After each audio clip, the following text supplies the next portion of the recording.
G4's coverage of the 2005 Tokyo Game Show. It's like the Japanese version of E3. How astute! Who'd have thought? Yeah. I'm Kevin Pereira, and next to me is the lovely, curvaceous, and stunningly beautiful co-host of X-Play, Adam Sessler. Good eye. We risk jet lag and death by giant, irradiated, and deeply subtextual Japanese monsters to come to Tokyo and bring you in-depth TGS coverage. And to add some class in this otherwise Bush League affair, we have a gifted woman who speaks fluent nerd, X-Play's own Morgan Webb. Thank you, Adam. We're here in the heart of the ridiculously loud Nippon Convention Center, where the 2005 Tokyo Game Show has been unveiling new games, adults dressed in silly costumes, and our first in-depth look at the next-gen consoles. Today we'll be checking out what's new for the PS3, the Xbox 360, and the Nintendo Revolution, which, surprisingly enough, may actually live up to its name. It may. But aside from Asian men in animal costumes, what else is there to see at the 2005 Tokyo Game Show? Something tells me it's next gen. Here's your first look at TGS 2005.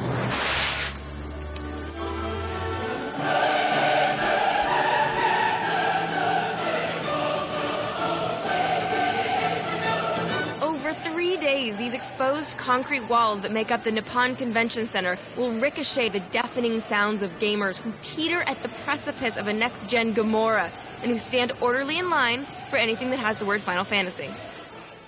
The shrinking appetite for games in Japan has recently diminished the importance of TGS. This year, though, the show is more significant than years past, as it's caught in the slipstream of the new consoles introduced at E3. If you listen closely, you can hear the salivating of interactive desire. Actually, you can't. It's way too loud in there. After the jaw-dropping videos from Sony for the PS3 at E3, will we finally get to see the games in action so we know they're for real? Or will the finely honed taunting of our hopes continue? After E3, many people need a little more from Microsoft to get a better sense of the Xbox 360, and this is the latest opportunity. Far more games are available to play, and leaving that lasting impression for the first console out of the gate. But it's possible the biggest news might not be on the show floor. Nintendo's announcement of its new controller is their last chance to prove viability in the console arena. Add to that how Capcom will follow up on the success of Resident Evil 4, and whether or not Metal Gear Solid 4 will make a lick of sense. It's not just the land of the rising sun, it's the expo of increasing expectation. Now that we've shared our TGS hopes and sure-to-be broken dreams with you, let's start things off with Microsoft, the company that has the most to prove to Japanese gamers. With the launch of the Xbox 360, Bill Gates' little company hopes to stand astride the island nation of Japan like Godzilla. If Godzilla wore wire-rimmed glasses and had a bad haircut. Oh, yeah. Right, for the record. Yeah. Now, what's Microsoft's plan for Asian domination? And actually, doesn't Asian domination sound like a fetish film? A Yeah. little bit. It does a little bit. Here's our look at the latest for the Xbox 360. Well, it's just been announced that North American gamers will get their Xbox 360 on November 22nd, while Japan, well, they get their 360 degrees of sweet lovin' on December 10th, and is about $50 cheaper than its American equivalent. Is that desperation I smell? Oh, I think it is. Even with the lower price, some are still claiming the console is just too expensive, so it's going to take some A-list games to really sell the Xbox 360 to Japanese consumers this holiday. Gears of War remains the most visually impressive Xbox 360 title in the pipeline. Some new footage was shown of the game actually running on Xbox 360 hardware, and it's shaping up to be quite the system seller. When it comes out, that is. You see, even though Gears of War is in the spotlight, no one's actually going to get to play the thing until 2006. Anime girls with disproportionately large chests are an important part of Japanese culture, so it's no surprise that Dead or Alive 4 is promised as a launch day release. While it wasn't playable on the show floor, we did get some hands-on time with DOA 4 behind the scenes, and we're happy to report that it's actually quite an improvement over DOA 3. A new stagger system helps cut down on abuse of the blocking and countering, and attacking downed opponents is now a bigger part of the game. One of the cornerstones of the Japanese 360 lineup is Tetsuya Mizuguchi's 99 Nights. Think Dynasty Warriors with superpowered magical attacks that can demolish hundreds of enemies at once, and you won't be too far off. With multiple characters to play and a pretty intricate combo system, this should be a blast for hack and slash fans, and not to mention, it's a nice way to show off just how many characters the Xbox 360 can move around at once. It's clear that Microsoft has a long, tough road ahead in Japan, especially when you consider the potential knockout punch that is Metal Gear Solid 4 on the PlayStation 3. Now, the lineup looks solid and all the right moves have been made, but the question remains. Can the Xbox 360 win over an audience that almost universally snubbed its predecessor? We'll find out on December 10th.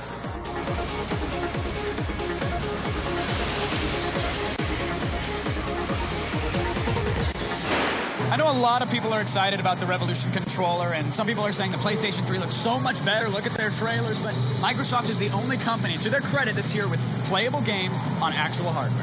Yeah, but their console's coming out so much sooner than the other consoles, so they really had to show games to people before the console came out.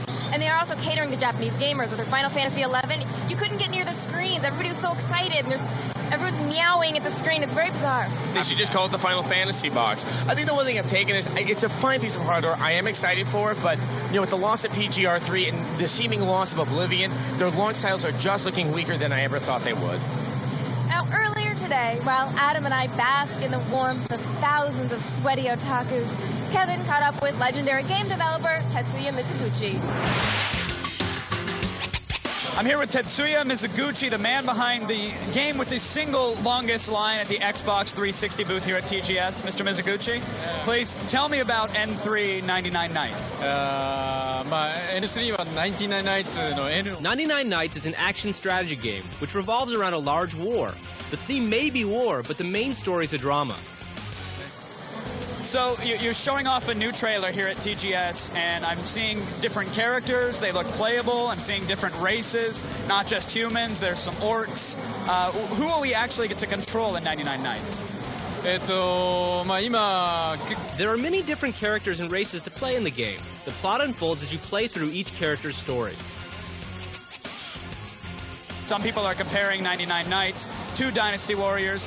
What makes N3 different from Dynasty Warriors? There are a few major differences in the game. We fit a lot more enemies on screen, and 99 Nights is a fantasy-based game, so magic plays a large role within the world. The game is like a mirror. 1 minute you're fighting, and the next minute you're switched to the point of view of your enemy, and you're fighting against the faction and ideas that you were previously a champion for. All right, you're famous for really making groundbreaking music games. Some of my favorite games of all time, between Rez and Space Channel 5. Now we have Lumines on the PSP. Why the change to the portable market? I think portables have changed the way we enjoy music. Look at the iPod. The relationship with games and music is important and growing. I think we can create a new style that will let us enjoy music and games. I had a chance to play E3. I can tell it's going to be the second game that I get for my PSP aside from Lumines.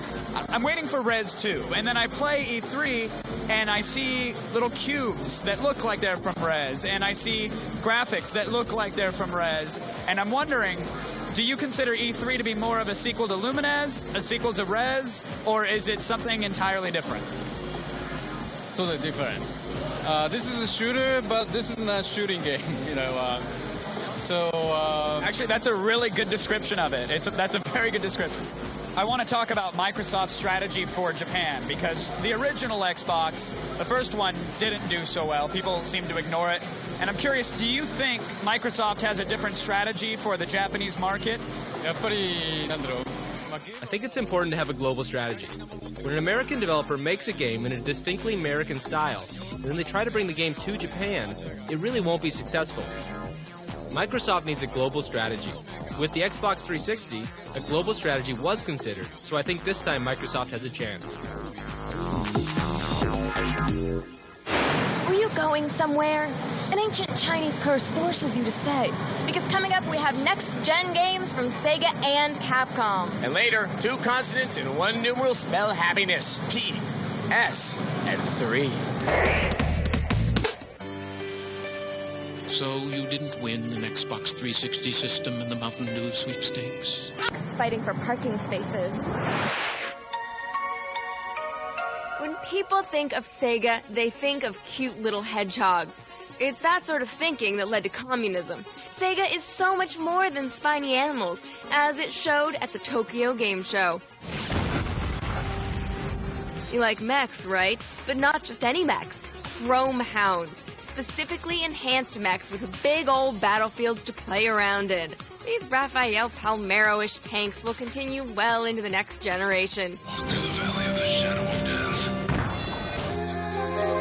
death. Have you ever felt the magic? I mean, really felt the magic? You can now with Feel the Magic 2 for the Nintendo DS. 12 men fight for one woman's love the only way they know how. Through minigames. Bizarre, somewhat inappropriate minigames.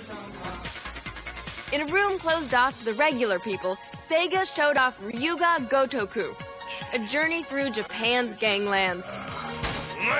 It's violent, but with heart. Think Shenmue without the sailors. Which brings us to Sonic. Sonic creator Yuji Naka himself appeared to present a demo of the next Sonic adventure, called, strangely enough, Sonic the Hedgehog, in honor of his 15th anniversary. That should make the kids happy. Looks like Sega and Sonic are just getting better and better with age. Aren't we all, Sonic? Aren't we all?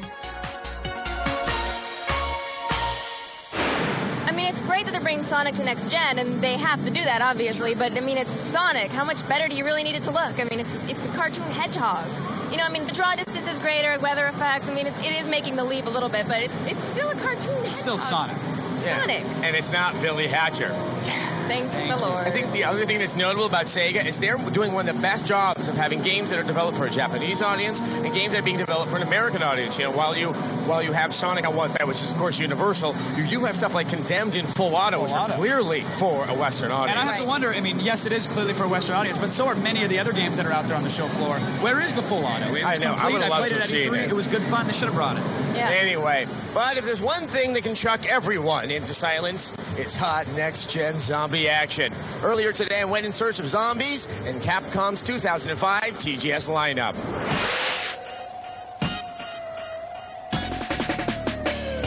It's hard to imagine what Capcom could bring to the show this year that would rival last year's hit Resident Evil 4, but Capcom still has a few cards up its sleeve. Okami is back again this year, and we are amazed once again at what the White Wolf has to offer. Okami proves that there is still life left in the PlayStation 2. The Onimusha series has always been known for its beautiful graphics, and Onimusha Dawn of Dreams is no different. Switch between two characters on the fly as you slash through enemies in impressive open environments on your PS2 next year. If you think that's exciting, we haven't even gotten to the handheld lineup. Rockman is the super deformed, overexpressive remake of the original Rockman, Mega Man for the US audience. It features a construction mode that lets you build your own levels and trade them with friends on your PSP. The King of 2D Fighters returns to the PSP with Street Fighter Alpha 3 Double Upper. This updated version of the Street Fighter Alpha series features wireless multiplayer, beautiful widescreen graphics, and even a new exclusive character. Captain Blue's latest film has been stolen, and Joe is back in action, and this time he has brought his little sister Jasmine in Beautiful Joe Double Trouble for the DS. Capcom is keeping quiet about its big next-gen titles, Devil May Cry 4 and Resident Evil 5, but hopefully we won't have to wait until next TGS to find out more. Well, it's time for us to take a commercial break and battle for the sponsorship of our corporate overlords. But by the time you're done reheating that week-old slice of pizza, we'll be back with the latest on Nintendo. And the latest involves the president of Nintendo explaining their revolutionary remote control in an exclusive interview.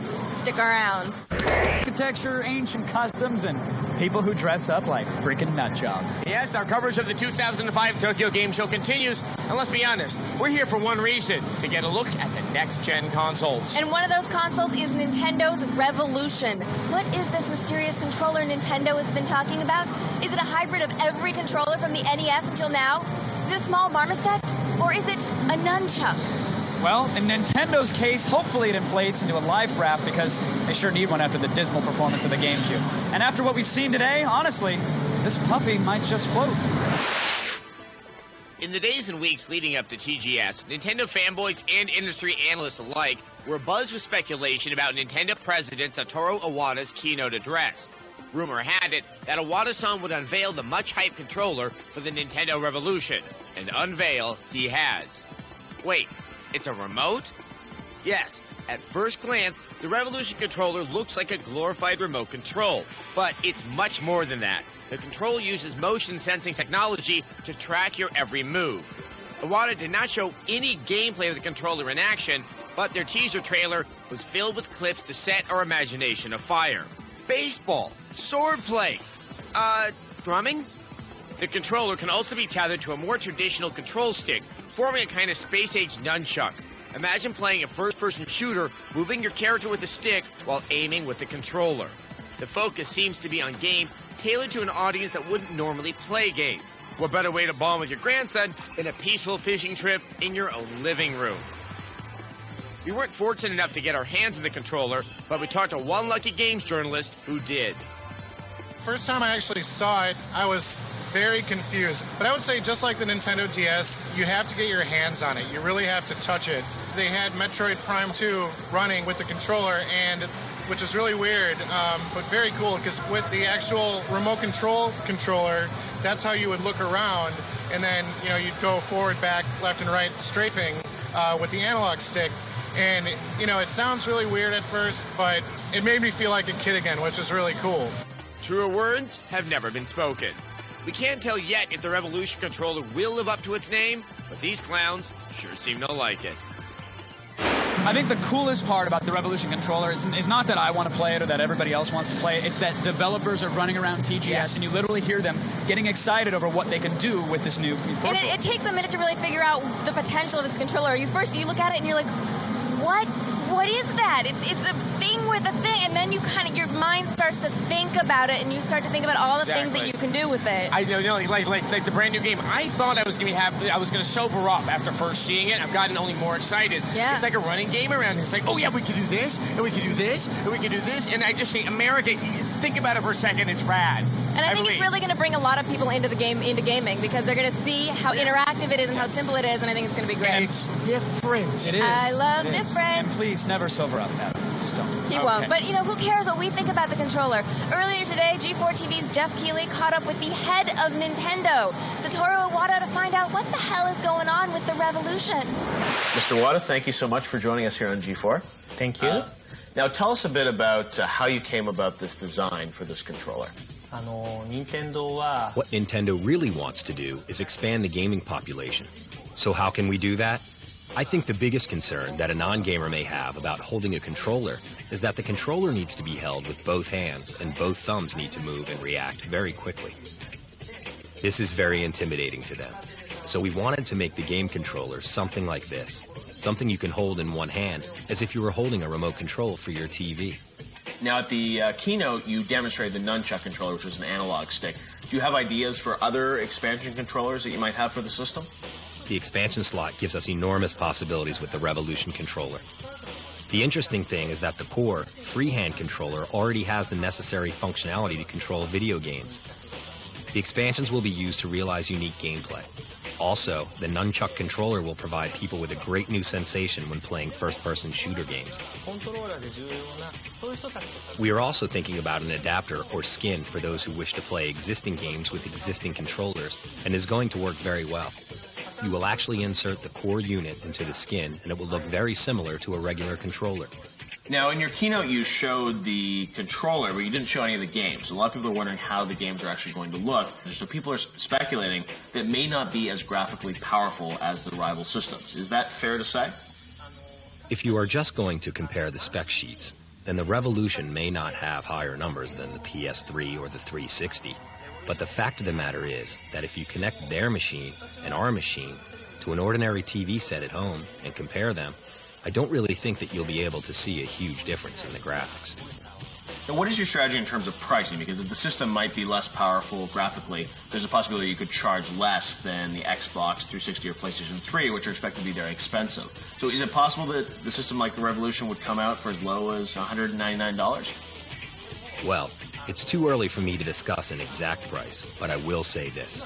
If our goal is to get the Revolution to gamers and non-gamers, then the hardware must be affordable. If we say that it will cost $400 or $500, then the non-gamers will never pay. Now, a lot of people want to know about the new Mario game for the Revolution. It's been rumored for a long time. What can you tell us about it? Is it going to be a launch title for the system? Personally, I am pushing very strongly on Mr. Miyamoto to make Mario one of the launch titles for the Revolution, and I hope that everyone is going to support him and that it will happen.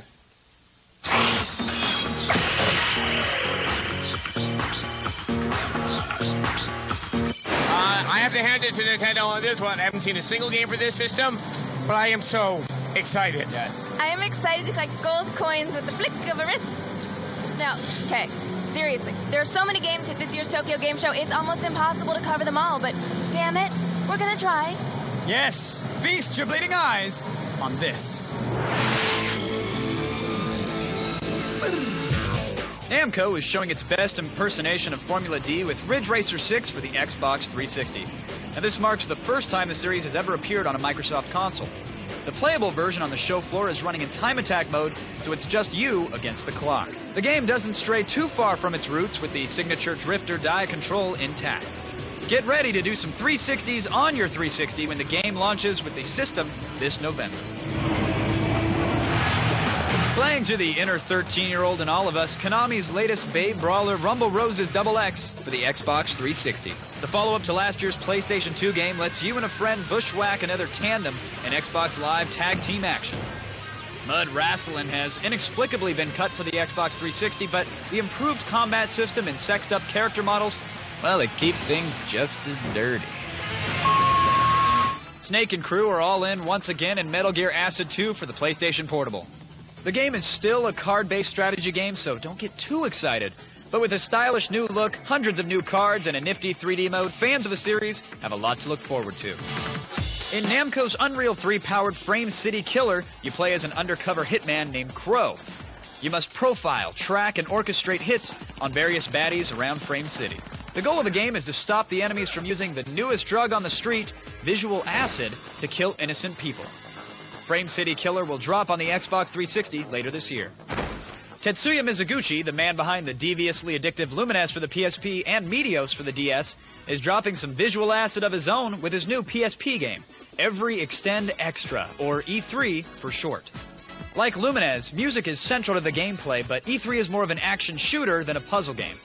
You steer a cursor around the screen firing at enemies, and if you time your shots effectively, you can create chain combos of explosions that increase your score. The graphics in Every Extend Extra make you feel like you're having a handheld hallucination, and the game has enough wacky imagery to give you a nice neon afterglow. Look for E3 to release for the PSP in 2006.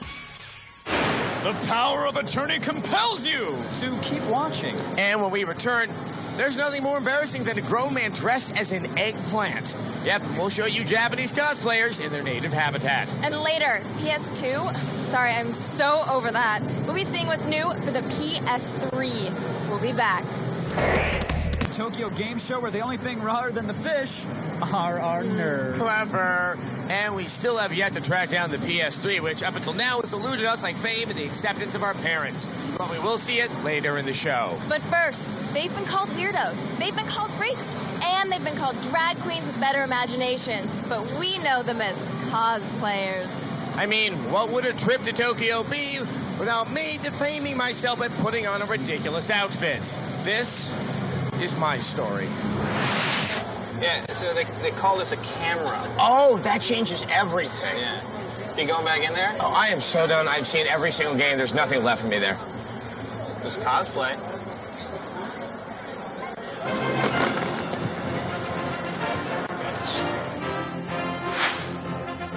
Japan is full of mystery, but no greater than cosplay. I assumed the costume of the Nasu or eggplant, you dumbass Americans. I searched the Tokyo Game Show high and low, near and far, but the cosplayers eluded me. But finally, through an act of kindness, I found them. All of them. If you want to meet people with cosplay, you've got to go inside. There's loads of people in there. Cosplay? That's what they're actually paying me for. Oh, cool. There were kittens and a bunny, Gundam seeds, these people, and schoolgirls. But to become them, I had to train.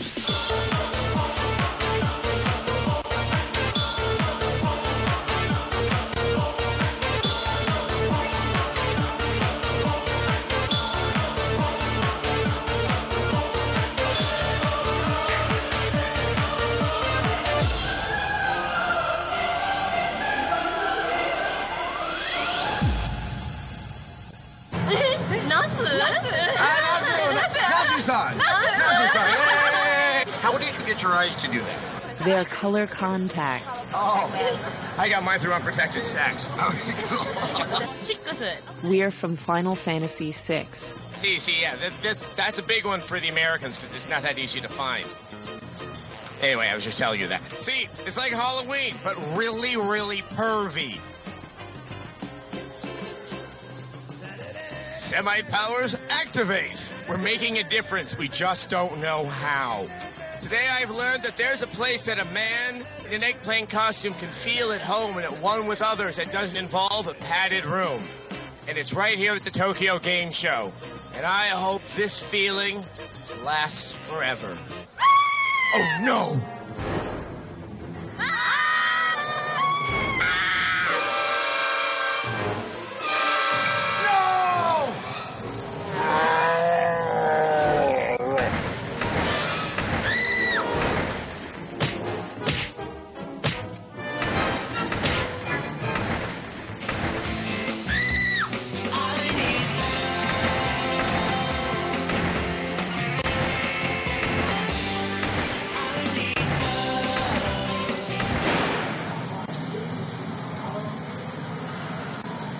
Of course, cosplay provides the perfect, delicate, androgynous bridge to Square Enix games. Yes, the company that added a much-needed dose of glam rock to the RPG with the seemingly endless Final Fantasy series is still a major player in the Japanese scene. So put aside those nagging gender issues and feast your eyes on this exclusive look at what Square has in store. You mean nobody else has this footage? Yes, Adam, that's what exclusive means. Oh.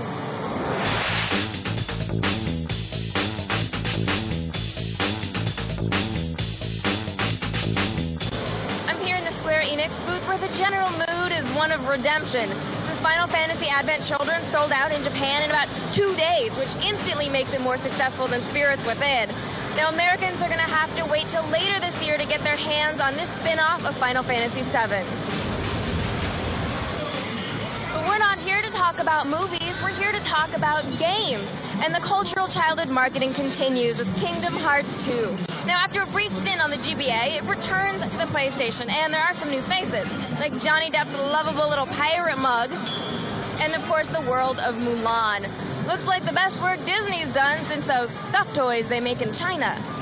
MMORPG fans will be pleased to know that there is a playable version of Final Fantasy XI for the Xbox 360 here on the show floor. Or at least they would be pleased if they weren't too busy playing World of Warcraft right now. But this MMORPG will allow fans who hate playing in their imaginary worlds at their desks to play in their imaginary worlds on their couch.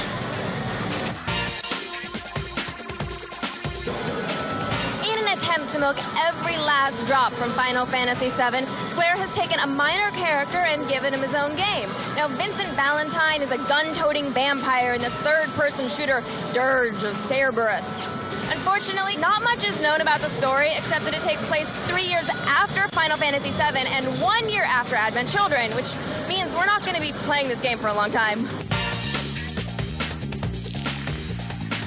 Square continues to put out sequels at an alarming rate, but it feels like there's something missing.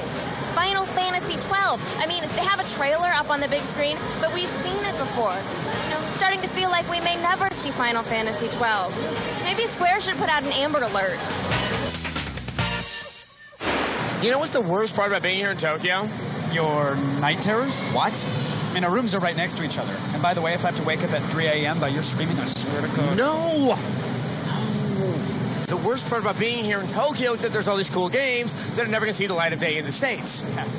So we spent our few moments of free time scouring TGS for those odd little gems deemed too weird or too hot for us wussy Americans.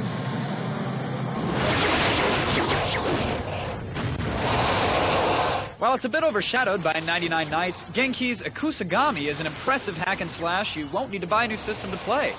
This magically delicious one-man medieval army game pushes the PlayStation 2 to new limits with unprecedented numbers of enemies on screen. Just this stage alone contains over 65,000 enemies, and they're all gunning for your head. Unfortunately, as cool as it looks, there are currently no plans to bring it to the States. Acquire, developer of the Way of the Samurai games, has turned its attention to the darker side of feudal Japanese warfare with Shinobido Imashime. Loosely translated, that means Way of the Ninja.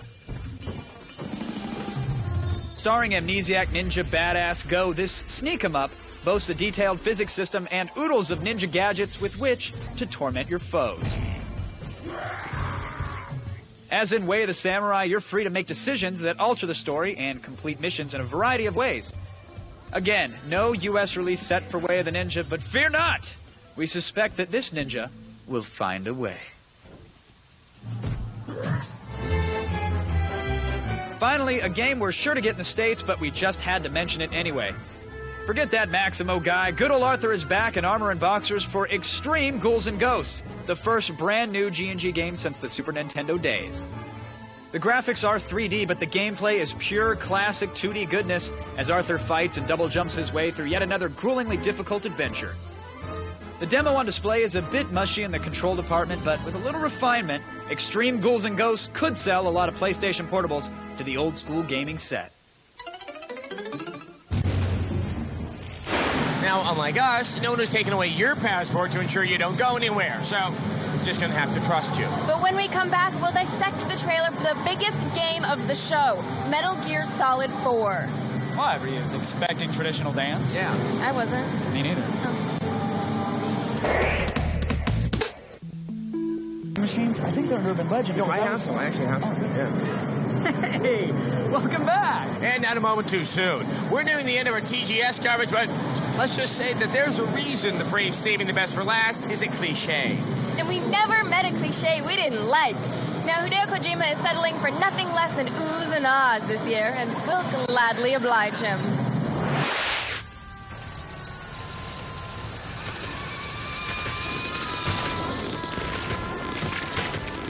The Metal Gear Solid 4 trailer begins with a bit of a tease.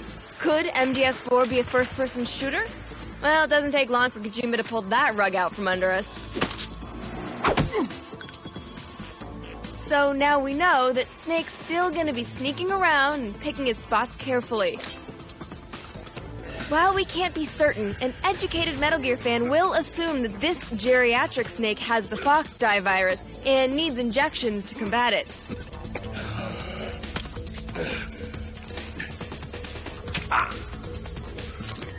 He still has his addiction to nicotine.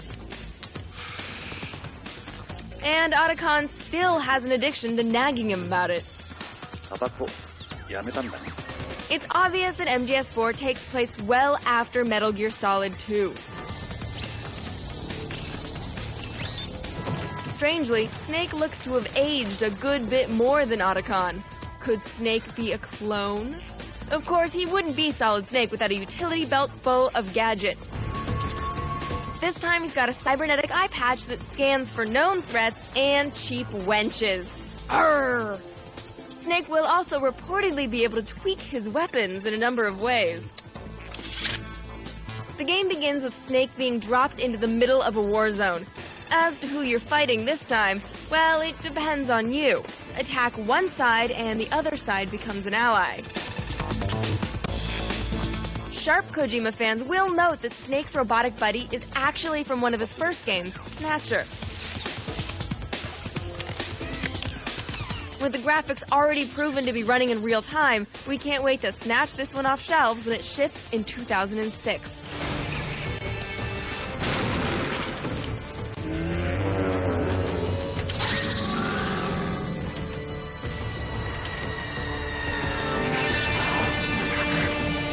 I never thought I'd say this, but a mech with organic legs is badass. It is. I mean, it's everything about that. Well, especially the beginning is completely badass. So I have to hand it to Kojima. The man can give us 9 minutes of a trailer, and I don't know any more about the game than I did before. I mean, where's Raiden? Was that a joke from the earlier one? I don't know. Who knows? The trailer was very long. I think people are going to be upset. Oh, they cut it down, but no, we did you guys a favor. There were some meandering parts. There were letters that moved around each other. I mean, there were some parts where you're like, It's beautiful, but gosh. 9 minutes of trailer, 20 seconds of action. But, wow, I've never liked Metal Gear Solid that much.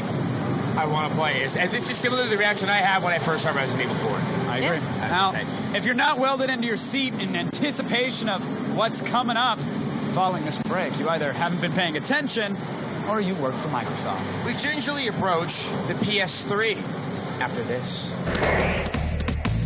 Let's be bad guys. 2 thumbs up for Serenity.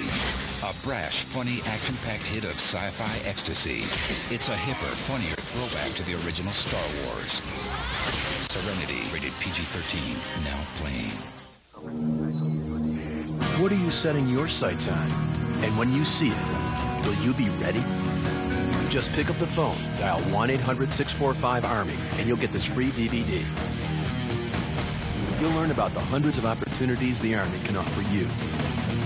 Skills, education, healthcare.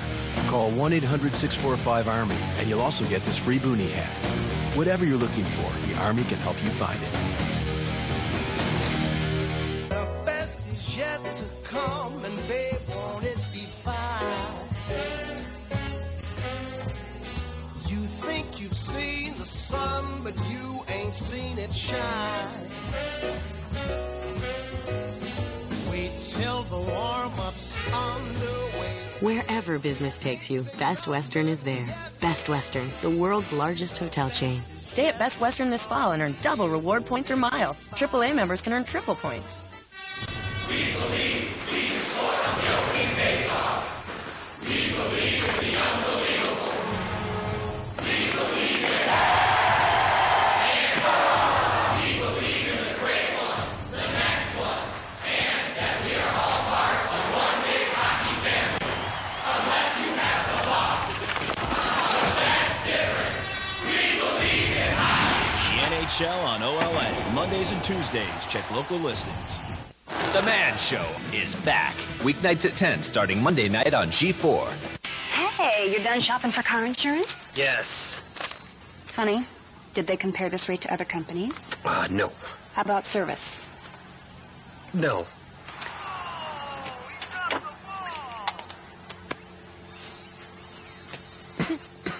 Hey, think easier. With one call to 1-800-PROGRESSIVE, a licensed professional will help you make the decision that's right for you.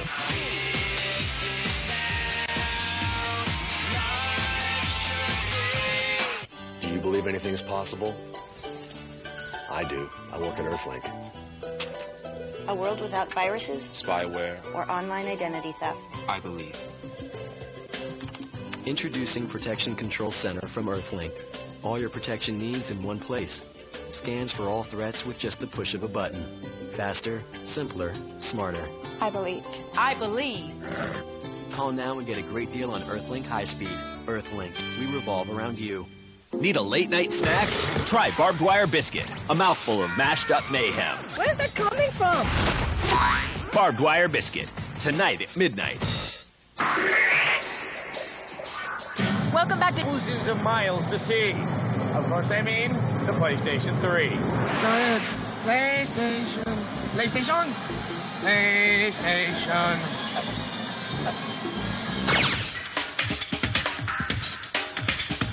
Well, in a rare case of being dwarfed in Tokyo, I'm here with Phil Harrison from Sony Europe. So since we last spoke to you at E3, how do you now see the reaction and how it's changed over time to the PlayStation 3? Well, we're 4 months further on, and light years further on with the game. All right, I can't find the PS3, but this is pretty cool. It's called the Talkman.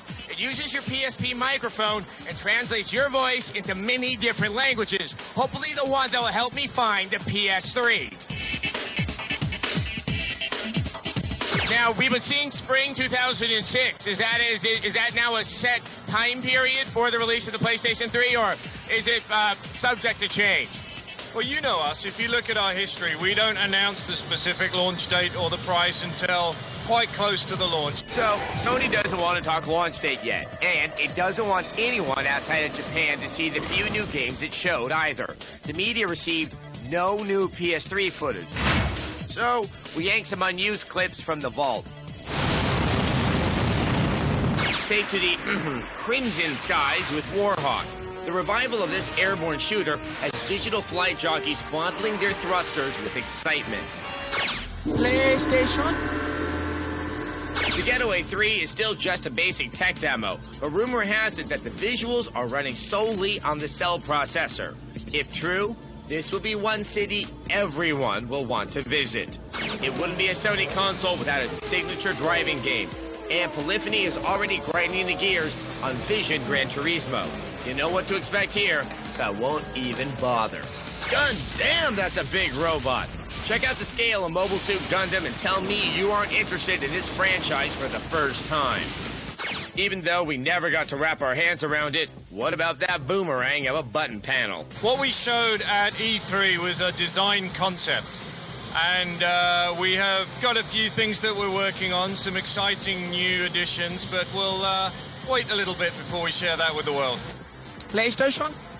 Personally, which game for the PS3 are you currently the most excited about? Well, I was excited about a whole bunch of things until I saw the Metal Gear Solid 4 trailer, and then my jaw fell open. Oh yeah, Metal Gear Solid 4 is making quite the splash in the TGS swimming pool, and it doesn't need any water wings. Honestly, it's the most gorgeous video game we've ever seen. This isn't your older brother Solid Snake. This snake is much longer in the fangs, but no less a badass. It already looks as if the codec sequences have been swapped out in favor of Snake's Cuisinart. No matter how you load it, this looks like one explosive game. So, still no playable games, price, or release date. But the PlayStation 3 is shaping up to be a beast. Oh my God! I think the two most important things I noted out of the PS3 reel was the fact that there's a great variety of games in terms of the types of gameplay you're going to have, but more interestingly, there's no RPG, and all of it was action games. So I'm wondering if it really was for a Japanese audience or if it was for the Western press. Well, I think the criterion for the reel, first of all, was what was ready, what they sort of made presentable, and the other thing is they want to show things that are visually interesting, which is not necessarily a turn-based RPG where you move little octagons next to each other. True. But dragons attacking each other are exciting. Absolutely, but they have to compete with what Microsoft's showing off. They have to let people know, hey, you've seen these type of games on the 360. Look at them on our system. Much prettier. That's all they're trying to do. I guess you're right. At this point, I'm just going to trust that they can't physically walk away. When we get back, we'll try and make sense of all this and that.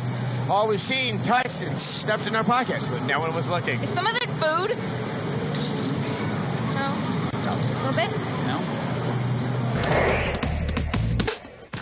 Attention, boys and girls. To wrap things up, Adam, Kevin, what did you like? I think what I'm about to say is what you guys are going to say. Yeah. It's Schoolgirls. It's the Revolution controller. Sorry. It's the Revolution controller. Yes. We've been screaming how there's nothing innovative in gaming, and someone has actually produced something that allows for such innovation. As you said, I see developers excited. I see press excited. I keep on coming up with ideas of how I want to use it. I've not felt this way about a gaming system. The only thing is, it's kind of like when you get that great date with a girl, and you just want to hope that she's going to call you back and something can happen. That was really nice. That was actually very nice. It was a good analogy. I mean, at first, when you first saw the controller, you were, what is that? What are you going to do with that? And then you kind of felt the sigh of relief as everybody thought of things they could do with it and realized that it actually was a revolution. Nintendo hadn't dropped the ball. They hadn't been pulling the wool over our eyes this entire time, and it was a really great moment of the show. It really was. I believe that most of us have friends that aren't into gaming or don't understand gaming or are too intimidated by the thought of gaming, and I really think this is the console that's going to open the doors for those people. I'm very excited for it. I'm excited for the mini-game collections that are going to be out there with, like, every cooking and fishing and conducting. I think the one thing is I really hope that the American audience, which tends to be so conservative in what they find to be interesting, will give themselves a moment to actually open their minds to the fact that there's something really interesting. Right. What has me excited, I got to be honest, it's mobile gaming, which is something I honestly was never excited for before this. I mean, I'm looking around. I got Lumines on my PSP, which is great, and admittedly, I'm a Mizuguchi fanboy, but E3, yeah, we know, not the Expo. E3, the game, the music game, is brilliant. And they're starting to really utilize all the wireless functionality. I mean, it's been promised, like handheld wireless game has been promised for so long, and finally it's here, it's on the floor, we get to play it, we get to experience all the cool things that you really get to do with it. I guess at the end of the day, this was a good show. The other thing is the Xbox 360, Microsoft has really made a strong showing. You can play so many games on the show floor. The line is crazy for Final Fantasy 11. I think they're really working hard to get the Japanese gamers excited, and I think they're doing a good job. I think they finally have some momentum behind them. We're going to find out in Amsterdam in just a couple of weeks. Oh, you're going? No. Oh. Okay. You? No? No. It's sadly time to call it a day here at the 2005 Tokyo Game Show. Now, if E3 was like an appetizer, then TGS is another slightly smaller appetizer, but it's one folded in rice and seaweed and made to look all pretty. How do they do that in science? I don't know. Now, thank you for joining us, and thank you for waiting until after the show to calculate how many things you'll have to pawn to afford all the next-gen consoles. Look for even more TGS goodness on Attack of the Show, X-Play, and maybe one of those other G4 shows I hear rumors about. Okay. Thank you, and sayonara from Tokyo. Lobster claws, wedge-rock spikes. It's punishing. What does it do? Well, the arm goes down and it crushes all the other robots. Welcome to EJ and Robo Wars.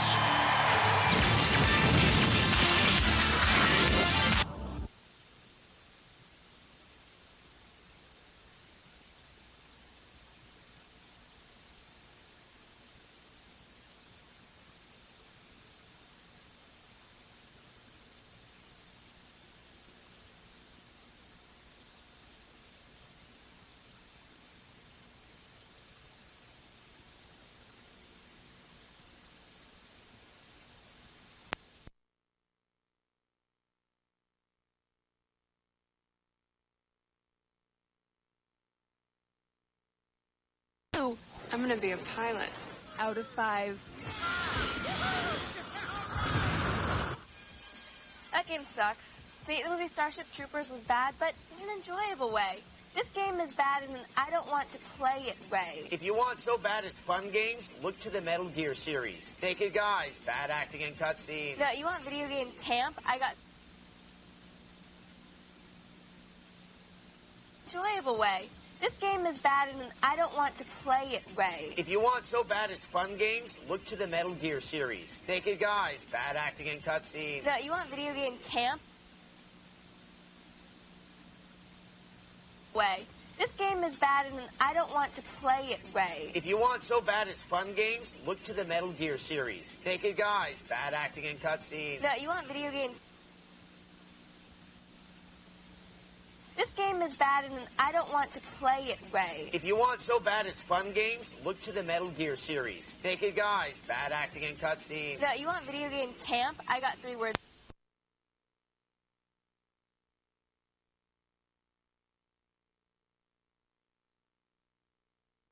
Hoop drawing. Thank you. Hey, eyes on your own paper. Wait, what am I saying? Next on Cheat, we'll be stealing the answer key to Konami's Metal Gear Solid 3 Snake Eater. Don't worry, they say it tastes like chicken.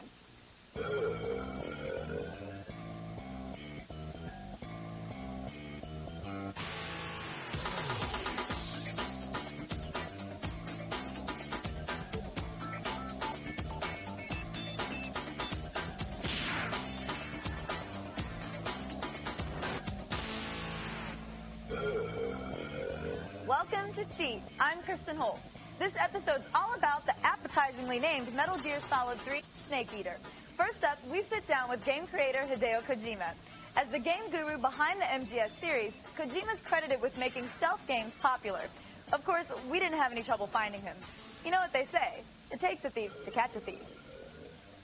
After the end of World War II, the world was split into two, East and West. This marked the beginning of the era called the Cold War.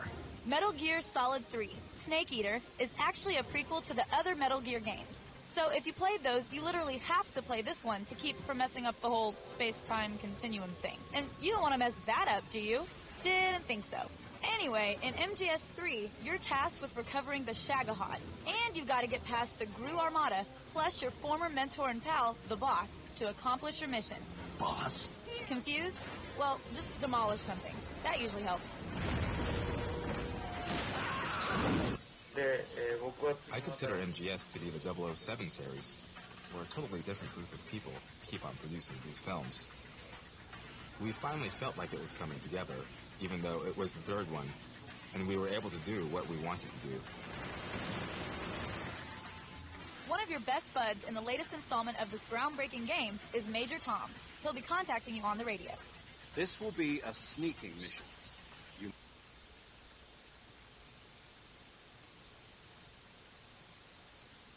not be seen by the enemy. You must leave no trace of your presence. Is that clear? This kind of infiltration is the Fox unit's speciality. In other words, weapons and equipment are procured on site. That goes for food as well. I have to find my own weapons and equipment? Whose crazy idea was this anyway? After you've been out in the field for a while, your stamina will start to drop. To recover lost stamina, you can hunt for local flora and fauna. In the game, I love instant noodles. And even in real life, I like instant noodles. The food of the future. A well-balanced meal for the space age. But I guess in real life, I'm a sushi fan. Sushi? It's Japanese. I hear it's all the rage right now. Supposedly it's made from raw fish. For most of his missions, Snake's on his own when it comes to acquiring guns and ammo. Luckily, Snake knows a thing or two about close-quarters combat. What was that? Some kind of judo? No, it's called CQC, a basic form of close-quarters combat. And can take down his foes hand-to-hand. Snake can use CQC to take down his enemies without alerting others to his location. Or he can interrogate them for vital information. Radio 144.86. To me, MGS has come to an end of this trilogy. I plan to work on new projects, things I haven't done before. There are younger groups of people, and I would like for them to pick up from where I left off, so they can come out with more MGS games. So I don't think the MGS series will come to an end. 3, 2, 1. Spread your wings and fly. God be with you. Next up, you'll learn where to find a really cool crocodile hat disguise in the second mission.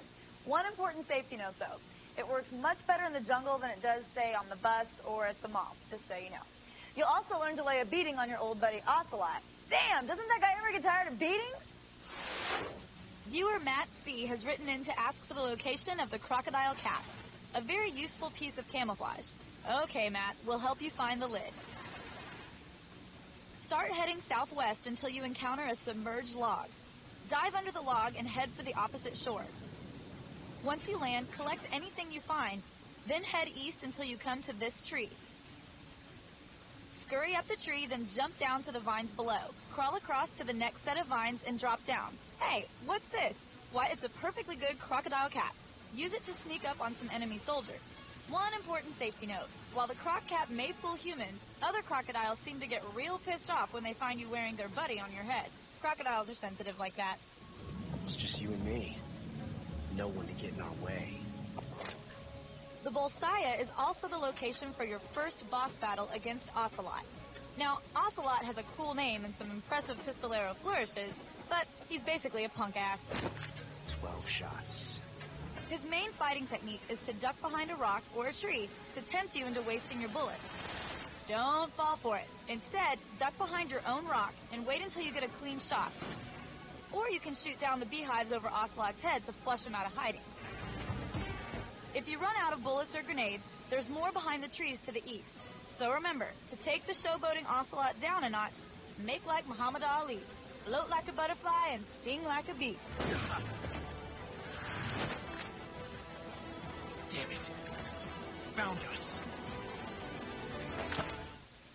We have to take a break, but later on we've got boss battles and a bunch of Easter eggs involving Japanese pop stars. I'll explain when we get back.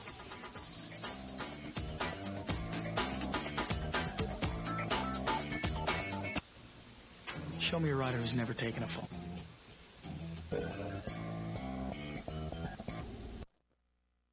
Welcome back to Cheat and our look at Metal Gear Solid 3 Snake Eater. Did you ever notice how attractive women always travel in groups? In this next segment, I'll introduce you to some hot Japanese pop stars. They're hiding all over the place in this game. Oh, and when you meet them, play it cool. Eva's a spy who isn't afraid to use all her natural attributes. Thank you. Snake, that's my girl. When you first meet her at the Rasvet compound, hit the R1 button to see if Snake's really got his mind on covert warfare. Then, if that's not enough, hit the R1 button again right after Snake wakes up from his nap to reveal Eva's other hidden talent. What's this? A transmitter. Who's responsible for this? Want to see more of the lovely Eva? After the torture cutscene, leave the transmitter chip in his back. When you rendezvous with Eva at the waterfall, you'll see a hidden cutscene. There's something in here. It's so hard. Oh. When did it get like that? Hold still. Let me do it. There. A transmitter. Hideo Kojima has hidden other sexy Easter eggs in Metal Gear Solid 3 Snake Eater. In the Gorky Labs, posters of Japanese pop idols can be found all over the place. Here's one of Mariko Okubo in all her glory. And look at the wall of this prison cell. A poster of Mary Shimomura is hiding a tunnel that some industrious con dug with his rock hammer. But one of the best hidden posters in the game can be found during the cutscene in the drone plane. Wait for the R1 icon to appear and press up on the analog stick to find a beautiful stowaway accompanying you on your next mission. How romantic. Not only are there fun posters in the game, but gaming magazines can be found here too. Just shoot the cover and the magazines will pop open. All these magazines have Metal Gear Solid covers on them, all except for one. Here, Metal Gear pays tribute to Hugh Hefner and his own brand of bunnies. But not all Easter eggs can be easily found. When Snake gets captured, throw back the food the guard tosses into the cell 3 times. This will activate a funny cutscene where Snake will say anything to get out. You must be pretty lonely. Yeah, I am pretty lonely. Really lonely. Hey, don't you go getting any funny ideas.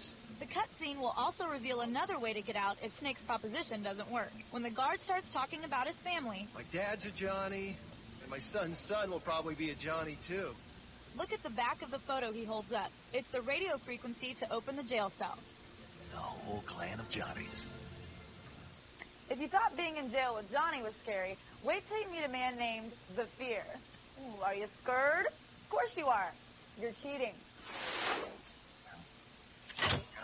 The Fear, as you might expect, is frickin' scary. He's also probably the most active member of the Cobra unit you'll have to face in the game.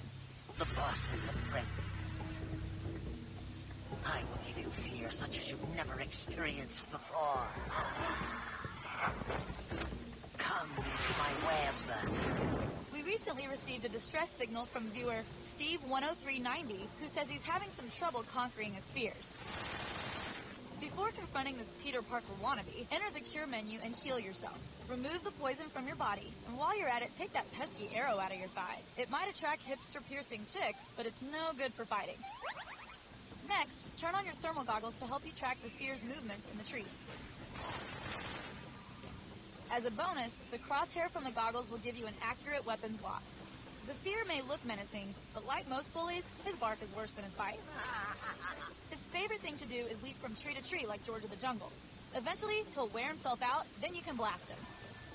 The key to beating the Fear is to keep a safe distance and follow him with your goggles, and shoot him when you have a clear shot.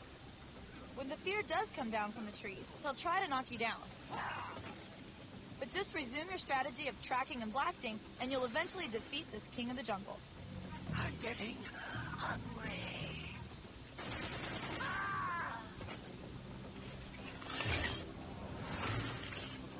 The fear! The fear!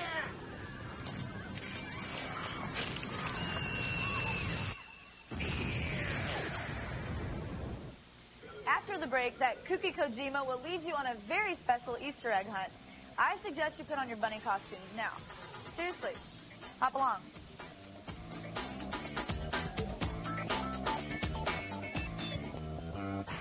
Welcome back to Cheat.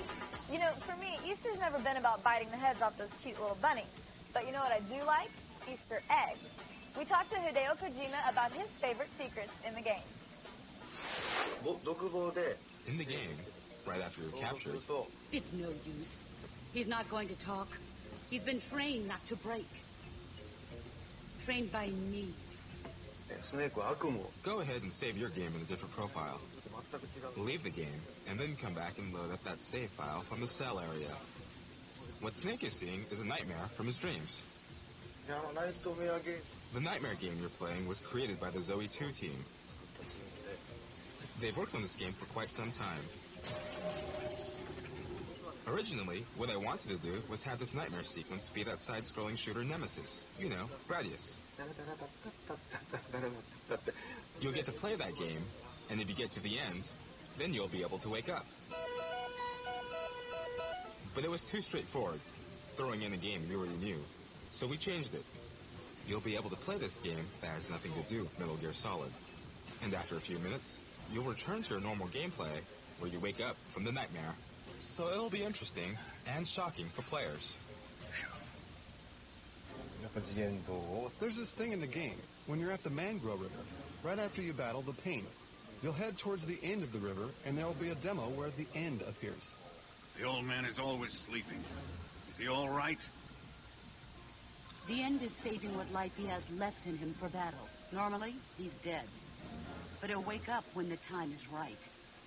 Right after the demo ends, you can use a sniper rifle in like 3 or 4 seconds and kill the end. If you're successful and you get to the forest area, where you have to battle him, he won't be there because he'll be dead. So it's a totally different story because you won't have to experience that boss battle. Instead, you'll be fighting the ocelots, the guys in the red caps. Another thing, there are mousetraps in the game. If you place a mousetrap in certain areas of the game, you'll be able to capture this Uma, an unidentified mysterious animal. It's this legendary creature you can capture within the game. So where does this elusive Uma hang out? Well, that's for us to know and you to find out. Come on, cheaters, we can't tell you everything. However, if you do find this secretive little scamp, drop us a line at our website, G4tv.com/cheat. There's nothing wrong with tooting your own horn a little bit. Remember, if you want to see the nightmare Easter egg we just described, you have to save the game, stop playing, and reload the level. That's right, I said it, stop playing. So have you learned enough dirty tricks yet? Didn't think so. That's why we're also going to slip you the keys to some of the game's unlockables. Who says crime doesn't pay? Like any good Special Forces operative, Snake is a master of improvised camouflage. Most camouflages can be found just flying around, while others are obtained by defeating the Cobra elites with just your tranquilizer gun. Unlock the following 2 special disguises once you finish the game, and watch old Snakey's face light up. Throughout the game, you'll notice some little frogs called keratins that make annoying sounds when you hit them. Well, what would you do if someone hit you? There's 1 frog for each area in the game. Collect them all and you'll unlock the Stealth Camo, a designer original that will give you the best coverage in any surroundings. There's another super suit to be unlocked in the Snake vs. Monkey minigame. The first 3 levels are unlocked from the beginning, but the last 2 can only be unlocked once you finish the game. You may notice that these are the same monkeys that made Spike so mad in Ape Escape 2. Hey, that's not nice. If you can sucker punch these simians in record time on each level, you'll unlock the monkey mask and banana camo. Konami made the first level of this minigame the hardest. Trying to capture 9 of these little monkeys in just under a minute is as tough as it gets. Fortunately, we've got the strategy laced for you. 2, 1, start! Your first target is the monkey hiding in the grass south of the cliff. Once you bag his banana-chomping ass, take aim at the 2 on the left. Be sure to keep your distance from the first one, or he'll scurry away and ruin everything. With those 2 nabbed, hop over the log and tranquilize the little guy who's just hanging out. Jump back over the log and stay on the inside part of the trees to save a few precious seconds. You should soon see another monkey ambling down a hill. When he gets close enough, monkey nap him. When you reach the top, you'll find another monkey just kind of lounging around. Nab him, then quickly look up and shoot the next monkey high atop this tree. After that, drop down, look to the left, and snag the next monkey before he gets away. Once you bag him, there's just 1 more. He's walking on the limbs of this tree.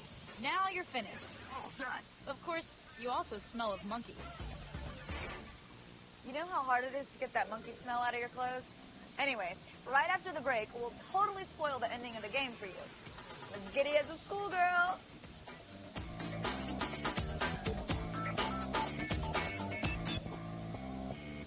Welcome to Cheat, the show where you're only cheating yourself and the thousands of enemy soldiers you blow away. This time, we're going to take a look at some cool tributes to other Konami games hidden in Metal Gear Solid 3. We'll also hook you up with the password for the new PSP game, Metal Gear Acid. Man, we are totally spoiling you. Confused? Yeah, well, you should be. This handsome fellow, Raiden, from Metal Gear Solid 2, shouldn't be around yet. However, if you grew attached to Raiden during hours of furious gameplay, you can select his face by choosing I Like MG2 from the main menu. When you start a new game, you can see the changes in Jack's appearance from the opening cutscene. Does this pantywaist know what he's doing? If you still can't get enough of Raiden, and who can, don't worry, this isn't his only cameo. We think Colonel Rykov from the weapons lab looks suspiciously familiar, don't you? You can also find a poster of your favorite future Metal Gear inside the locker where Colonel Rykov's body is stashed later on. References to other Konami games can be found in the upper levels of the Gorky Lab. There are 2 paintings in this library that also hang in the final stage of Silent Hill 3. Creepy, right? There are also 2 special codes that have been hidden within the game that'll bring a smile to every gamer's pale, sun-starved face. When you first enter the Gorky Lab, head for the soldier in the main lobby. He'll be the only one standing there looking all soldiery. Interrogating him will uncover a special secret. Acid password Jehutty. Jehutty, of course, is not only a super neat password, but it's also a reference to Konami's new game, Metal Gear Acid, coming out for the PSP. Another cheat code comes from an unlikely source, your ally Eva. While the 2 of you are walking in the woods, grab her suddenly and interrogate her for some surprising information. Right, left, right. I don't remember the rest. But we do. It's an homage to the first set of cheat codes implemented into a Konami video game, Contra for the NES. Now that's old school. Stop shooting me. Yeah! In the final battle of the game, you'll be lacing up your gloves and facing one badass chick. I have to warn you. To beat her, you may have to fight dirty. You don't have a problem with that, do you? I'll give you 10 minutes. In 10 minutes, Miggs will come and bomb the hell out of this place. If you can beat me in less than 10 minutes, you'll be able to escape in time. This is it. The 4th quarter. Sudden death. 2 enter, 1 leave. You got 10 minutes to defeat the person who made you the big, bad soldier you are today. We've got a request from viewer Big Sounda, who's having trouble with the boss in the final mission. To prepare for battle, equip any camouflages that'll help you blend into the surroundings. Next, select your survival knife to help combat the boss's CQC attack. When she grabs you, try to break her grip and knock her down. Oh, and when she's on the ground, aim for her head with your AK-47. Run a little ways off and let her chase you. When she tries to shoot you with her Patriot, get in front and you can outrun it. Let's see what you're made of. Although it's good exercise, it won't work every time. But you should be able to win about 75% of the time, and this will give you the upper hand on the legendary boss. When you do get knocked down, remember to use the cure menu to mend your broken bones, or your health will start to deplete. When you do exert too much energy fighting the boss, run and hide behind some trees or take cover in the bushes. Once you recover enough health, continue with your hand-to-hand combat, and eventually you'll slay the big bad boss bitch. Jack. Or should I say, Snake. You're a wonderful man. Kill me. Kill me now. Do it.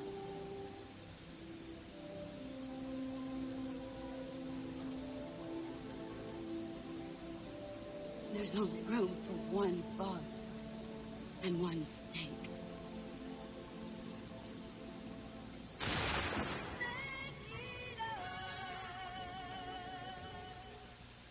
Okay, kids, that's it. Another illicit tryst comes to an end.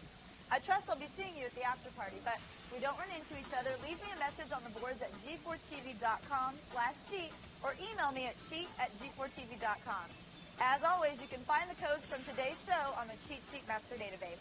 So until next time, I'm Kristen Holt, and it's been a pleasure cheating with you.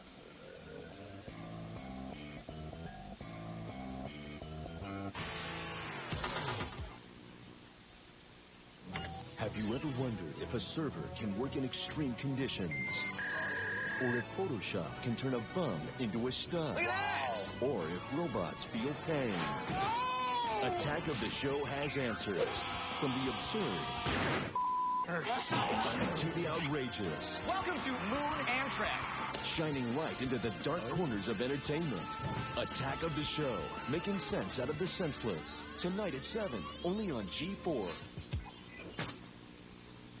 For years.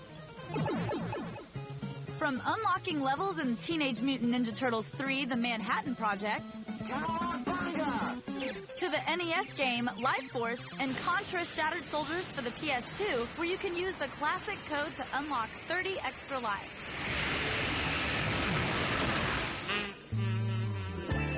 The popularity of this code even had Eva from Metal Gear Solid 3 Snake Eater taking a walk down memory lane. Up, up, down, down, left, right, I don't remember the rest. Oh, come on, Eva. It's not that tough. Good thing she has other assets and abilities. When this mission's over, you'll have to treat me to a nice dinner. And that's not the only time Konami's gotten a little dirty. In Silent Hill 3, Heather's trapped in a living nightmare where demonic creatures and one unsavory sleuth are trying to track her down.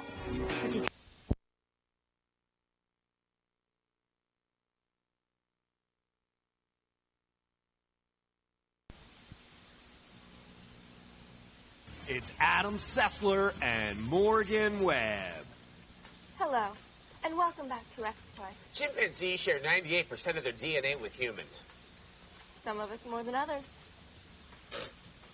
And chimpanzees have contributed to some of Hollywood's finest actors. Cheetah from the Tarzan movies, those ones from Project Action, that one from Every Which Way But Loose. I'm pretty sure that was an orangutan. Well, they're more intellectual actors. And, of course, the greatest living ape actor, Ben Stiller. Yeah, but apes do more than smoke cigarettes, roller skate, and communicate using hand signals. Sometimes they escape. And when they escape, they make video games about it. And when they make a video game, we damn well review it. Here's Ape Escape 3. Gentlemen, the worst has happened. This is the absolute worst-case scenario. Don't bother phoning home. Your wife and little Yorkshire Corgi Mitts are probably already dead. Damn them. They finally did it. They made another Ape Escape game. Ape Escape 3 to be numerically accurate. Monkey. We loved those crazy monkeys back when they first scampered into the PlayStation of our hearts. But that was a long time ago. And while we've changed and grown, it appears the primates have not. But they have moved into the age of television. The nefarious Spectre has apparently tired of harassing James Bond and instead has unleashed an army of monkeys. Monkeys hell-bent on creating TV shows so bad their viewers fall into a coma-like state. On today's show, we review I just wish that wasn't so close to the truth.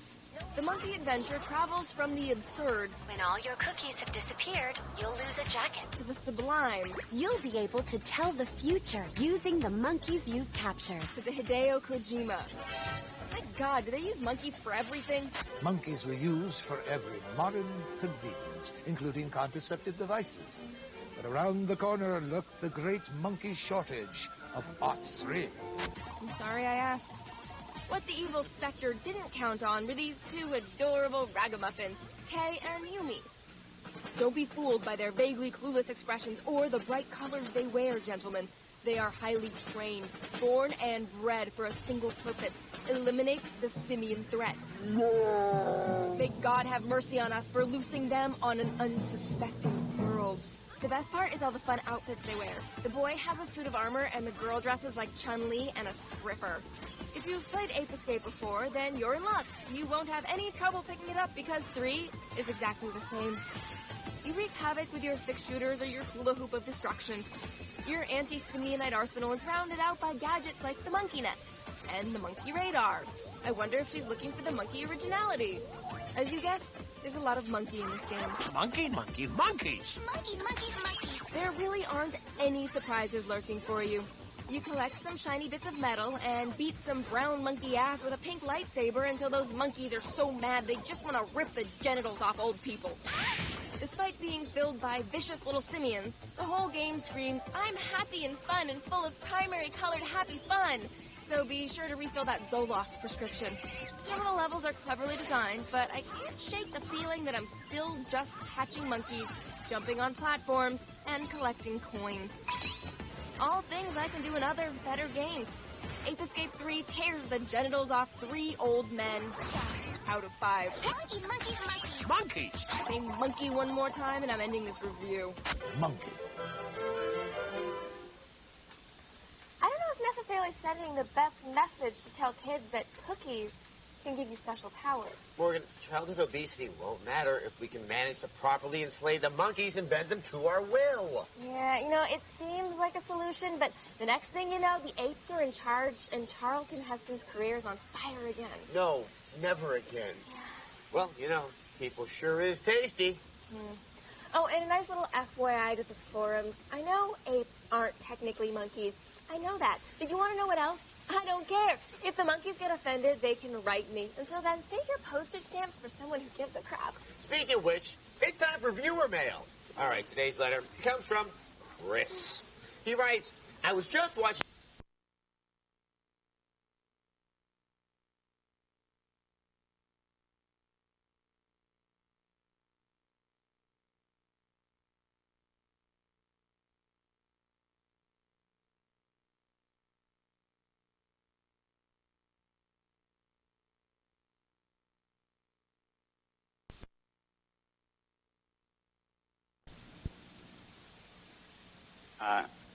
Hopefully they like it, yeah. Yeah, no, it sounds like they do. I mean, so that's two good games, an RPG, a little action platformer. Now let's turn to the movie side of things.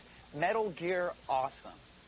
Yeah, Metal Gear Awesome was by the guy who did the audio for Dragon Ball Z in the Nutshell, which is a similar movie where they go through the synopsis of something really quick with a bunch of short jokes.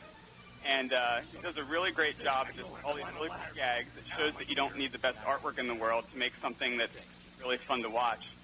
Now, do you find that the movies are more popular than the games on your site, or can something like this be at #1 for weeks, or how does it tend to work with your visitors? Yeah, with Metal Gear Awesome, that was the #1 movie in February, and it is a big hit on the site. Movies have generally done better than games on the site, but games are starting to really take a leg up. They're getting a lot better in quality with Flash 8. There's a lot more options, and the games are definitely starting to give the movies a run for their money. Now, Tom, what about you? Because I remember when you used to be all about the Flash gaming. I know you're working on a new game. Any details, a release date, and we'll get a demo? Come on, give us something. We'll definitely be showing it at Comic-Con in San Diego this July. And it's possible it could be released in early 2008, but there's no real known date for it right now, so I can't really say much. All right, well, we'll keep an eye out for Comic-Con. Tom, thanks for joining us and giving us your picks, buddy. We appreciate it.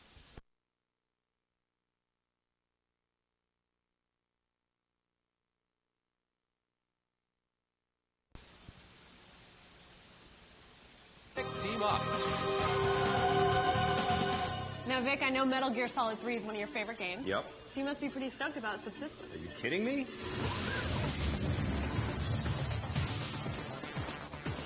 Hey, I'm standing here with Milton Lee from Konami, and we're talking about one of my favorite subjects, Metal Gear Solid.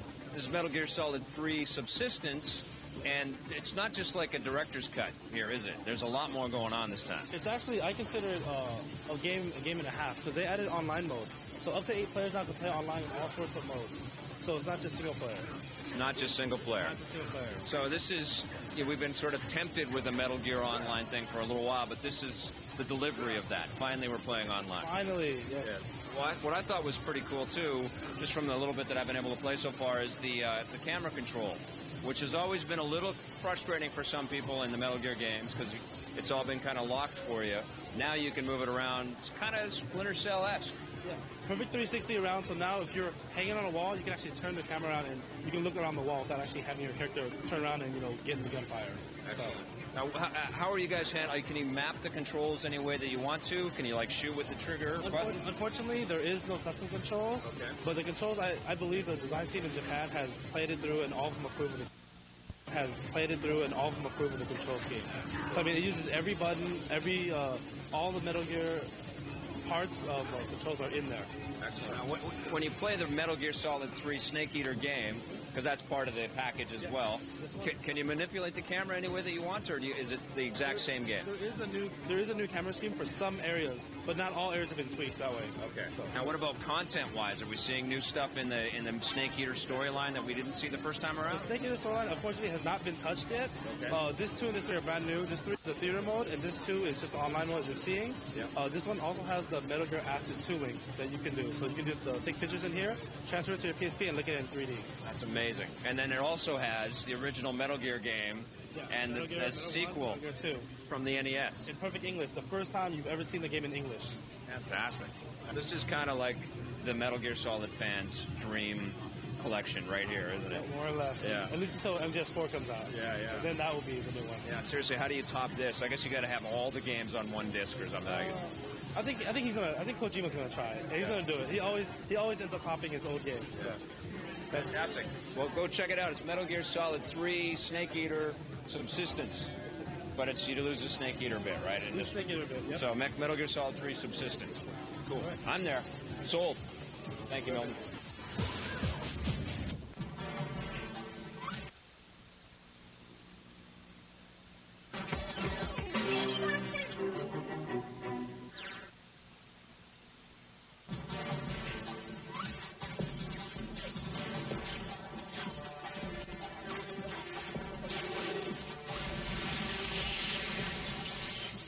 I've discovered that he will be the main character in the next game. I'd use the time warp to come back, to wipe out the fool that forced me out of my main character's chair. And if Big Boss didn't exist, he would be erased as well.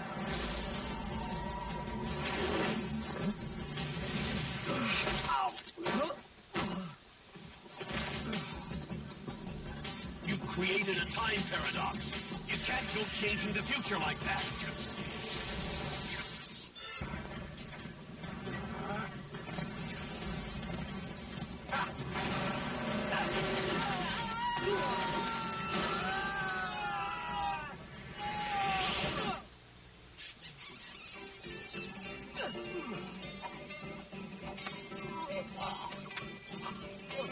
You've created a time paradox. Don't mess with the future. You have to understand the future.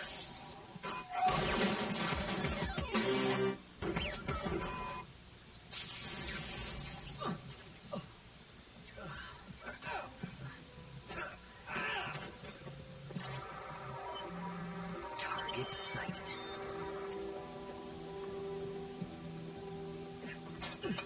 It won't open. Damn it.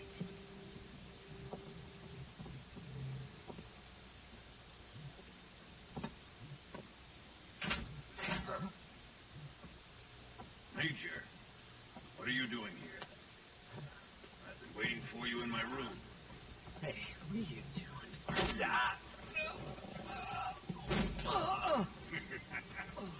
What a beautiful body you have. Like a newborn baby. Stop. You can't do that. The future will be changed. You'll create a time paradox.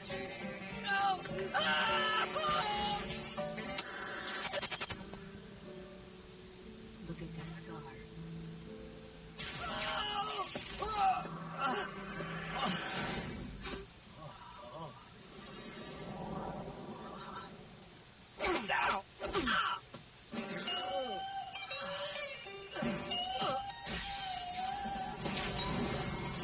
Time paradox.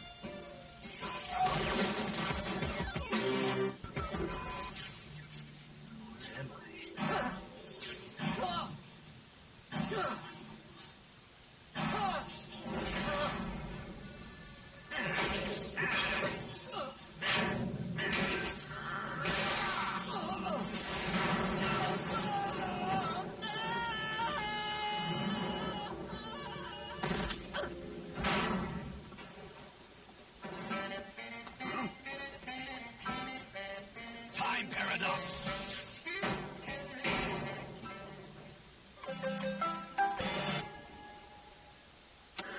I come here looking for Tatiana, and what should I find?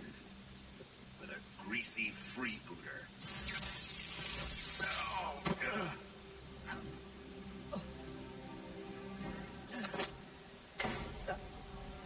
Hello.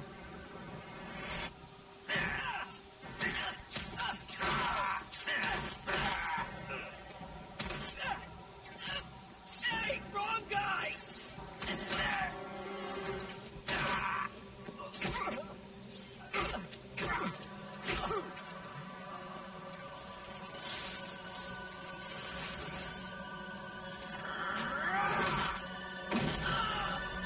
You changed the future. You created a time paradox.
right?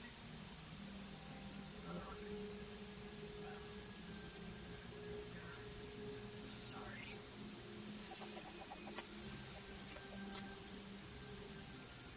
Here.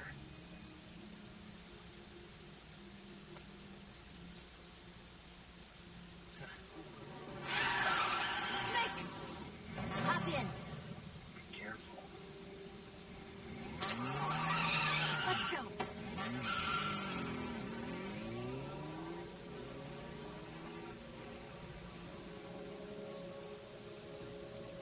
Legendary. Big boss.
Big boss.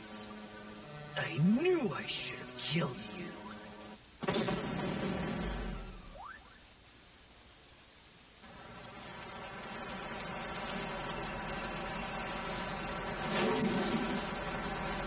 Two teams square.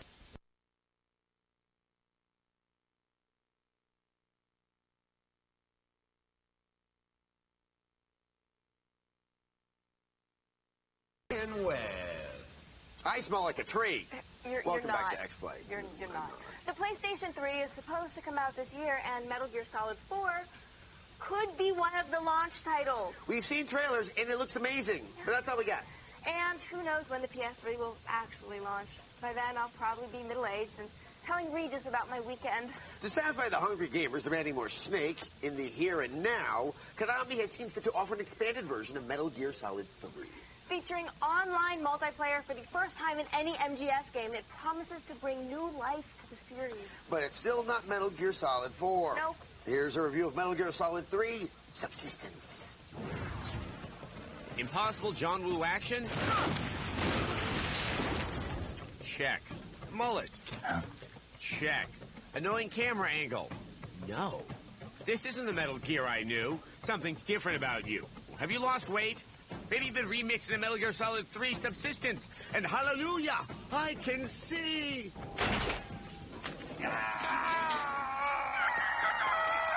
Subsistence is not so much a new game as an opportunity for Hideo Kojima to give MGS3 Snake Eater some massive upgrades. I've been waiting for this. The most visible improvement over Snake Gobbler is the controllable camera. It's over the shoulder, like every other action game made this century. And it's obvious this is how MGS3 should have been the first time. But while the camera has a new lease on life, Snake controls the same with the same frustrating quirks. For anyone who's wondering, Snake still can't walk while looking around in first person. He also can't pee while someone is watching him.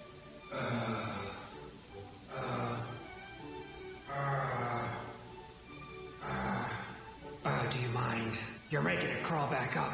What he can do is kick more ass than Chuck Norris in all 9 seasons of Walker, Texas Ranger. Did you know that like Chuck Norris, Hideo Kojima's tears can cure cancer? It's a pity Hideo Kojima has never cried. He has not yet found an emotion to carry into battle. Snake has new camo and face paint options, as well as new difficulty levels. But aside from that, you experience the same nosy guards. I see him! Same disgusting food. This is horrible. same monologuing villains. I am the Fury. The flames of my rage will incinerate you. Wow. Anger issues. Subsistence retains the incredible sense of presentation found in all the Metal Gear games, and the quirks we love so much. Since when did the dead get so whiny? And Snake sleeps in a cardboard box, like Nick Nolte.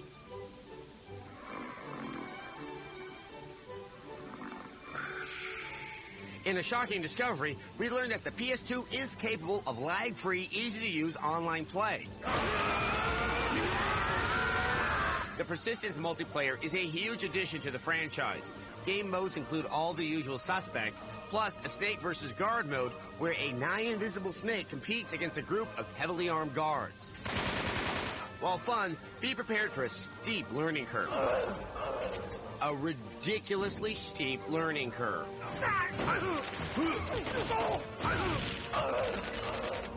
Also included are the original 8-bit Metal Gear and the never released in America, Metal Gear 2.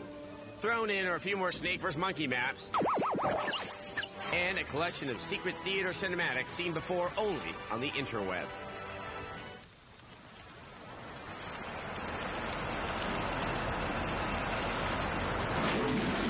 So there it is, new camera, multiplayer, secret movies, multiplayer, and multiplayer.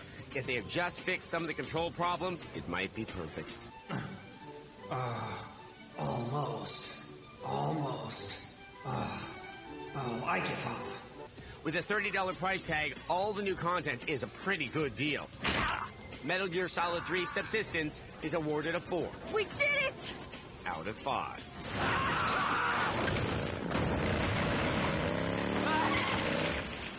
Was that just hot Snake on old man action? I think it was. Subsistence really does have a lot to offer, you know, except for actually being Metal Gear Solid 4. Right. And speaking of disappointment, it's time for viewer mail. No. Today's viewer mail comes from Craig in Arizona. He writes, I've been a fan of the show for a while, but I've always wanted to hear your take on text-based games.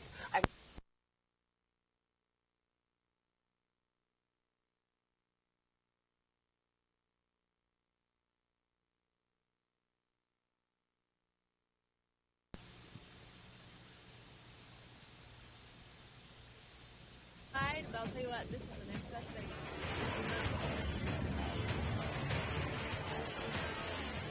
I'm with Nojiri-san, who is responsible for Metal Gear Acid for the PSP, and we're talking now, of course, Metal Gear Acid 2. Congratulations on a sequel. Thank you very much. That's awesome. What's different this time? What did you guys do to kind of mix it up? We have these solid eye 3D goggles that are included in the package this time. So using these 3D goggles that come included in the package, you strap them onto the PSP, and you can not only play the entire game from beginning to end in 3D, you can also watch Metal Gear Solid 3 Snake Eater movies in 3D. Now, in terms of the art style, though, what do you guys went with more of like a comic booky, cartoony kind of colorful look to the art this time? Yeah. So with the first Acid, you might see that the graphics really resemble the Metal Gear Solid games, where they have a kind of a gray, like kind of gray tones to them. So with this time, with Acid 2, we want to do something that's completely different. That doesn't go for this realistic, natural graphic style, but with a more American comic style. And it really accentuates this kind of like flashy graphics and flashy effects that go down when you throw down your cards in the game. I also noticed you guys are including a lot of cool boss fights and cameos from lots of other characters out there. We have a new mode called Arena Mode, where you can fight the most notorious bosses from the Metal Gear Solid series. Bosses like Liquid and the End and the boss show up. And you take these on in Arena Mode, but before doing that you have to go into the story mode and start collecting cards. And you customize your deck, and you bring this cool customized deck, and you bring into the Arena Mode, and you start taking on these really classic bosses from previous Metal Gear Solid games. All right, Metal Gear Acid 2, I cannot wait. You guys are giving all of us Metal Gear fans a lot to look forward to this year. Thank you. Domo arigato.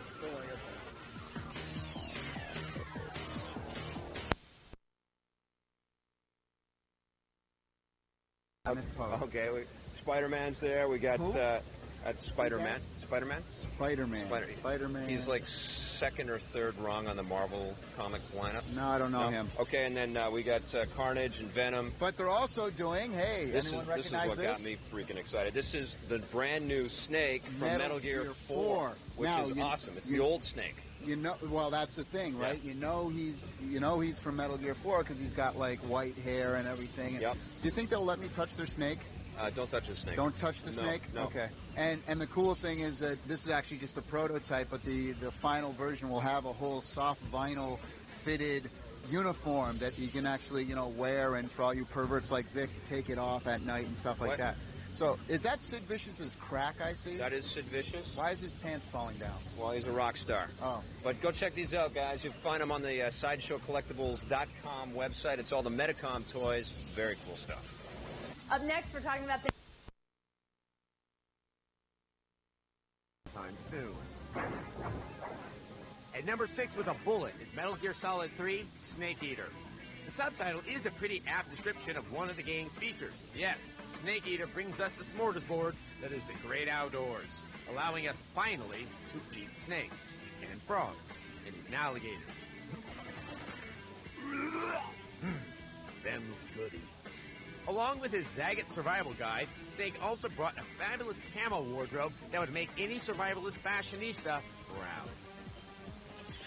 Oh my god, that looks so good on you! The new close combat system is pulled off perfectly, and the visuals are simply stunning. In keeping with the Metal Gear series, the storyline here is beyond reproach, and the boss battles, brilliant. Snake Eater is so lip-smacking good, we definitely recommend it to the PS2 masses. As Marie Antoinette said, let them eat snake. Rolling in at number 5 is proof... Over.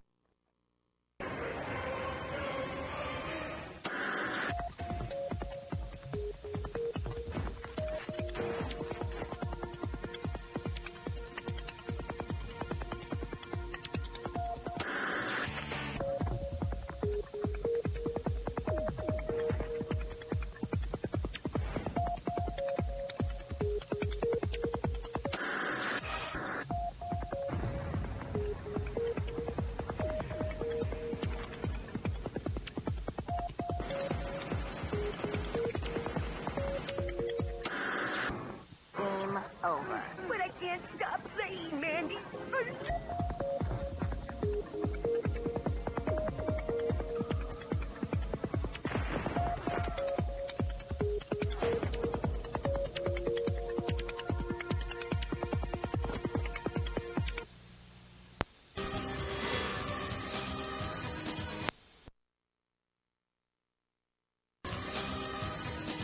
Well, that was awesome. Obviously, we've come a really long way. Yep, and you guys have just taken a look at the past of EP, but you tuned in because you want to look at the future. So welcome to the Electric Playground. Today on the Electric Playground, we take a look at Metal Gear Solid 3 Subsistence, Tomb Raider Legend, Rocky action figures, Metroid Prime Hunters, and BioWare and Pandemic team up. Now, Vic, I know Metal Gear Solid 3 is one of your favorite games. Yep. So you must be pretty stoked about Subsistence. Are you kidding me?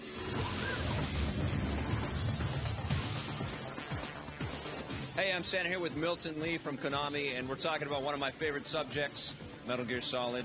This is Metal Gear Solid 3 Subsistence, and it's not just like a director's cut here, is it? There's a lot more going on this time. It's actually, I consider it a game and a half, because they added online mode.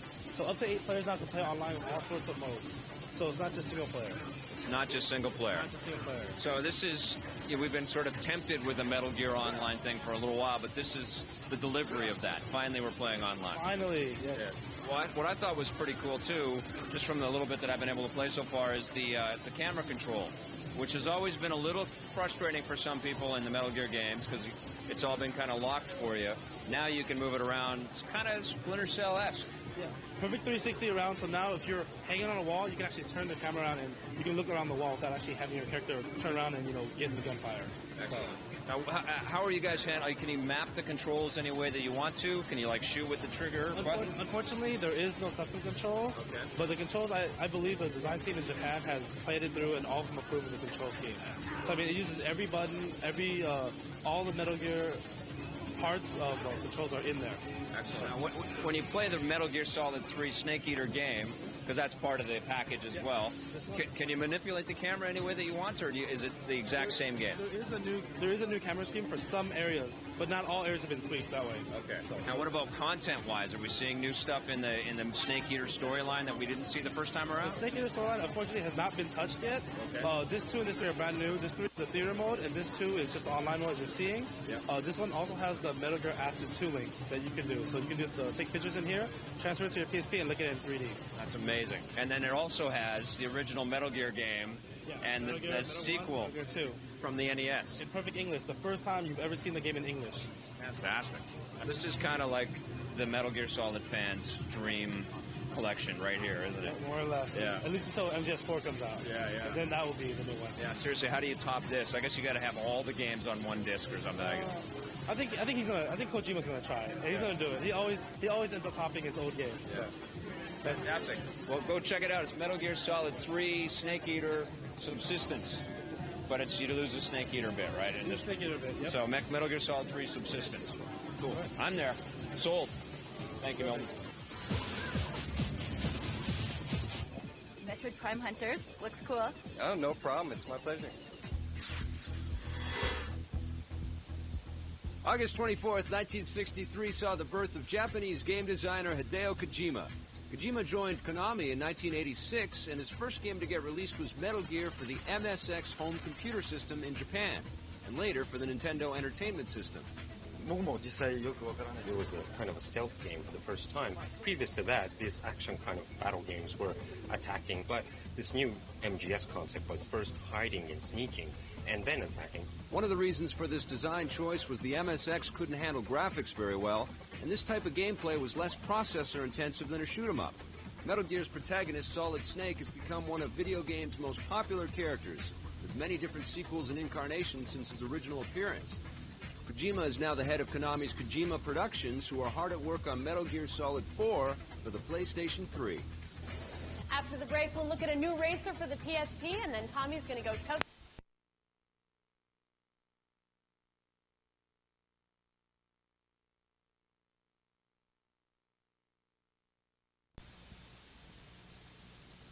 You got to couple it with something. Okay. You know, like Storm, she flies and she manipulates the weather. Right, so like flying and incredibly good breath, or something like that.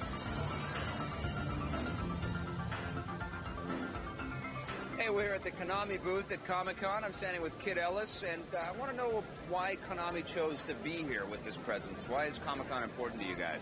Well, Konami has a lot of games that are based on comic books, such as Castlevania. There's been a Castlevania comic book. Yu-Gi-Oh, obviously. Trading cards and comics is very big.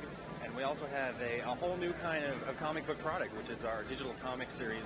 We have the Metal Gear Solid digital graphic novel and the Silent Hill Experience, both of which have over 3 hours each of digital comic content, so it's a whole new way to experience the comics, and it's a perfect fit for us here at Comic-Con. What have the fans of Konami been saying about the stuff that you're showing? Well, Castlevania Portrait of Ruin is easily going to be one of the strongest DS games coming out this winter, and people are really getting a great chance to play it here, play an early build that nobody else has seen. Excellent, excellent. Any other favorite games of yours that you're showing off that you're really proud of?